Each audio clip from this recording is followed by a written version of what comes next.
The Very Dark, a short story by Jared I. McGee. I had never really understood what galumphing was. I mean, I get that Carol threw together two words, galloping and triumphant, or some such nonsense, but I had never seen a person or a creature move in that strange, loping manner. That is until I went to the edge of the very dark. I saw the whatever, come at exactly 3 a.m. It came galumphing down the hill in what little moonlight was present that evening. The backdrop of the darkest dark I had ever seen was up behind it. Black velvet that seemed to eat the paltry light from the nearly non-existent moon and the sickly little stars. I'm not entirely certain as to why it came out of the very dark, but it did. The whatever burst forth from the terrifying inkiness with a lipless grin on its face. A grin. A snarl. Honestly, it was difficult to tell. All I know is that I could see its flat, large, squarish, yellowing teeth even in the darkness. Its face was not more than a skull, which was terrifying in and of itself, but the rest of the whatever was mind-bogglingly mismatched and confusing, simultaneously elevating my terror and my confusion-tinted curiosity. What looked to be an apish body, hunched on all fours and covered in what seemed to be a dark-colored fur. Its back legs had huge haunches resembling a kangaroo's. Its long arms were the sinuous forelimbs of a gorilla's. I could not see its hands, feet, paws, whatever, as it was moving through the brush, as they were hidden. The beast also had two sets of horns. The tiny little devil horns, most often seen in comical sketches of the spawns of a cartoonish hell, were situated more toward the top of its head, and a pair of massive stag's antlers, branching out so high from the temples of its head and so far beyond its shoulders, I could not understand how the creature kept its head up and moved so deftly with that horned bulk. The last feature I remember vividly from my spotting the whatever was the one that struck me as the most odd of all. It had something resembling a tree sprouting from the crown of its skull. Maybe this was to serve as camouflage. Maybe this was just another odd horn that I couldn't quite make out clearly, but I swear that it looked like a gnarled, angular old tree sprouting right out of its head. The whatever broke out of the very dark at a full run.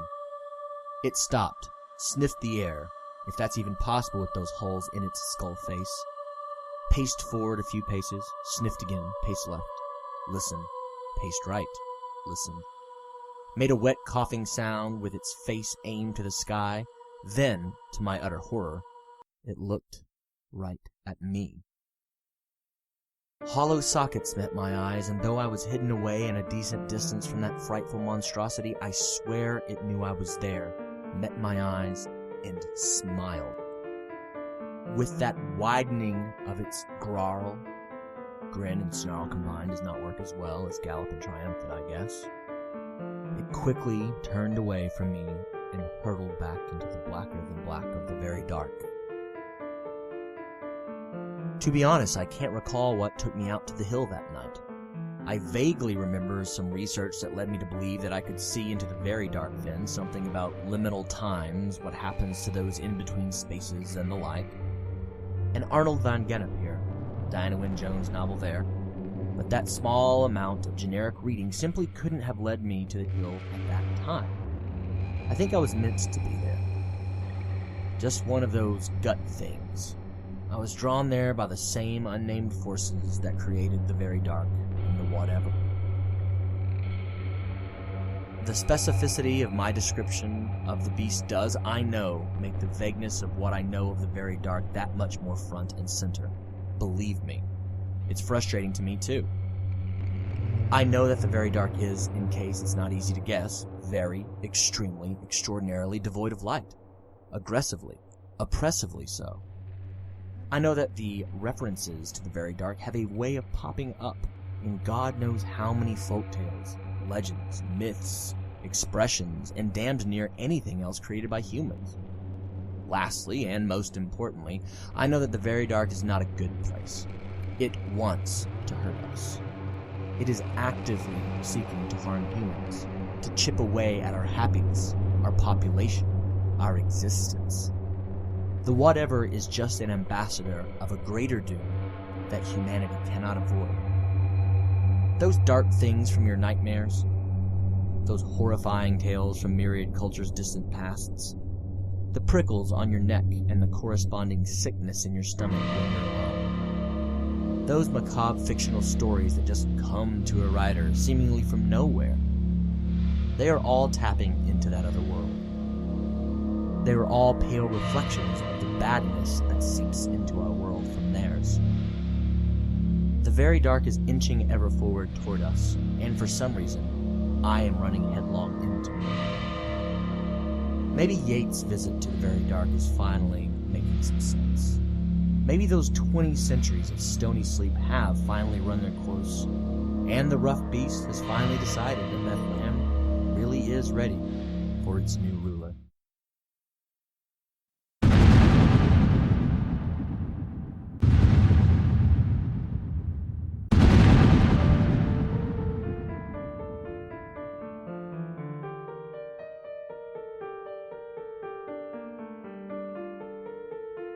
Thank you for listening to The Very Dark, an original short story by Jared I. McGee. All sound effects and backing tracks for The Very Dark were taken from freesound.org, an amazing community based on sharing that enhances a great many projects. These particular effects are provided by many different free sound contributors, including Nick Stage on the dark guitar sounds.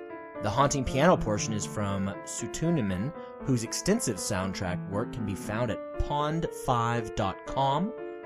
Psych93 created the low drone sounds, Raspberry Tickle with the ominous ambience, and Fedexo recorded the echoed thumping. All these sounds are being used under Creative Commons Attribution Share-alike License 3.0. As always, keep your eyes peeled for the next short story from Jared I. McGee.